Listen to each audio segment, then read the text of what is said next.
Assalamualaikum warahmatullahi wabarakatuh. Perkenalkan, nama saya Devi Triana dari Prodi Manajemen Pagi 2020. Saya di sini akan membacakan UTS saya tentang integrasi metode peramalan kuantitatif dan kualitatif. Mata kuliah Teknik Peramalan, dosen pengampu Bu Titi Haryanti SEMSI.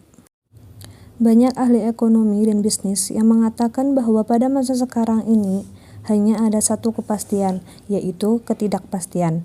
Pendapat ini pada dasarnya ingin mengatakan bahwa lingkungan dunia bisnis yang di masa lalu cenderung stabil, pada saat sekarang ini sering berubah dengan cepat sehingga menciptakan kondisi yang penuh dengan ketidakpastian. Beberapa contoh yang nyata adalah kurs rupiah terhadap dolar berfluktuasi setiap hari atau bahkan tiap menit. Perkembangan suku bunga tidak dapat diprediksi dengan baik. Kondisi politik dapat berubah setiap saat. Singkat kata, ketidakpastian merupakan suatu kondisi yang umum dihadapi oleh dunia bisnis. Oleh karena itu, dunia bisnis harus membiasakan diri untuk melakukan perencanaan dan beroperasi dalam kondisi ketidakpastian. Mengintegrasikan keunggulan metode peramalan kuantitatif dengan keunggulan metode peramalan kualitatif. Keunggulan utama metode kuantitatif apabila dibandingkan dengan peramalan kualitatif terletak pada objektivitas hasil ramalannya. Apabila pemilihan metode peramalan kuantitatif dilakukan atas dasar kriteria objektif yaitu meminimumkan kesalahan hasil ramalan, maka siapapun atau program apapun yang dipakai akan menghasilkan hasil peramalan yang relatif sama. Hal ini berbeda dengan hasil peramalan kualitatif dengan metode kuantitatif. Karena sangat didasarkan penilaian subjektif manusia, metode peramalan kualitatif akan memberikan hasil yang berbeda apabila dilakukan oleh orang yang berbeda. Hal ini dapat dimengerti karena setiap orang mempunyai karakteristik dan latar belakang yang berbeda-beda. Keunggulan kedua dari metode peramalan kuantitatif akan muncul pada saat ramalan dibutuhkan dalam jumlah yang besar dan frekuensi yang sangat sering. Sebagai contoh, sebuah perusahaan menghasilkan 20.000 jenis produk dan untuk ke-20.000 jenis produk ini harus dilakukan peramalan jumlah produksinya setiap bulan. Apabila pada kondisi ini digunakan metode peramalan kualitatif, selain akan menyita waktu yang sangat banyak, orang yang diminta melakukan peramalan akan menjadi jenuh dan seringkali menghasilkan peramalan yang buruk. Sebaiknya dengan metode kuantitatif, peramalan dapat diotomatisasi dengan menggunakan bantuan komputer. Selain mempunyai keunggulan di atas, metode peramalan kuantitatif tentu saja juga mempunyai kelemahan dengan menggunakan data historis.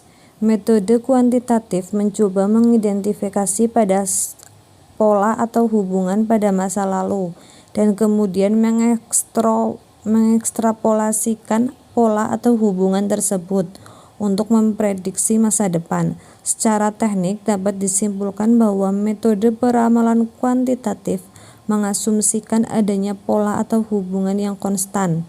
Kondisi masa yang akan datang diasumsikan sama dengan masa lalu. Oleh karena itu, metode peramalan kuantitatif tidak dapat memprediksi perubahan pola atau hubungan yang ada. Apabila kelemahan ini dikaitkan dengan kondisi lingkungan dunia bisnis yang berubah dengan cepat, tentu saja metode peramalan kuantitatif perlu dimodifikasi sebelum dipakai dalam melakukan peramalan dalam kondisi ketidakpastian. Oleh karena itu, metode peramalan kuantitatif tidak dapat mengakomodasi perubahan pola atau hubungan yang ada. Metode peramalan kualitatif merupakan satu-satunya jawaban. Melihat kelemahan dan keunggulan masing-masing metode, langkah yang seharusnya ditempuh oleh pengguna ramalan adalah dengan memanfaatkan keunggulan masing-masing kelompok. Metode untuk menghasilkan ramalan yang paling optimal bagi perusahaan. Hal ini dapat dilakukan antara lain dengan cara sebagai berikut. Yang pertama, peramalan dapat dimulai dengan ramalan kuantitatif yang mengasumsikan tidak adanya perubahan. Yang kedua, langkah berikutnya adalah memodifikasi hasil ramalan dengan menggunakan penilaian atau judgment agar dapat mengakomodasi perubahan yang terjadi. Perlu dicatat bahwa memang manusia mampu mengidentifikasi perubahan, akan tetapi tidak ada juga kemungkinan bahwa manusia lambat atau sulit mengidentifikasi dan menerima perubahan. Oleh karena itu, perlu dikembangkan metode yang mampu mengidentifikasi adanya perubahan secara objektif. Pemantauan terhadap relevansi metode peramalan kuantitatif pada dasarnya menggunakan filosofi metode pengendalian mutu. Pengendalian mutu dalam perusahaan dilakukan dengan cara terus-menerus mengambil sampel dari setiap proses produksi untuk mengetahui apakah penyimpanan hasil produk yang dihasilkan masih dalam batas toleransi yang dapat diterima atau tidak.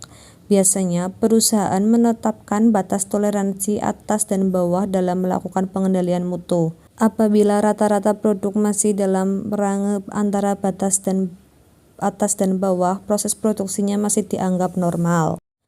Pemantauan terhadap relevansi metode peramalan kuantitatif menggunakan prinsip yang sama dengan pengendalian mutu. Pertama-tama, metode peramalan kuantitatif yang terbaik dipilih berdasarkan data historis. Kemudian, metode yang sudah dipilih dipakai untuk melakukan ramalan. Segera setelah data aktual diperoleh, pengguna peramalan dapat menghitung nilai kesalahan peramalan. Apabila nilai kesalahan peramalan tersebut masih berada pada range atas, batas bawah dan batas atas, metode peramalan yang dipakai dianggap masih beroperasi dengan benar, atau kata lain pada pola atau hubungan yang ekstrapolasi masih belum berubah. Sebaliknya, jika kesalahan peramalan berada di luar batas pengendalian, dapat disimpulkan bahwa terjadi perubahan yang sistematis terhadap pola atau hubungan yang ada, sehingga metode peramalan yang dipakai harus ditinjau ulang. Sekian dari saya. Bila ada tutur kata yang tidak berkenan, mohon maaf. Wassalamualaikum warahmatullahi wabarakatuh.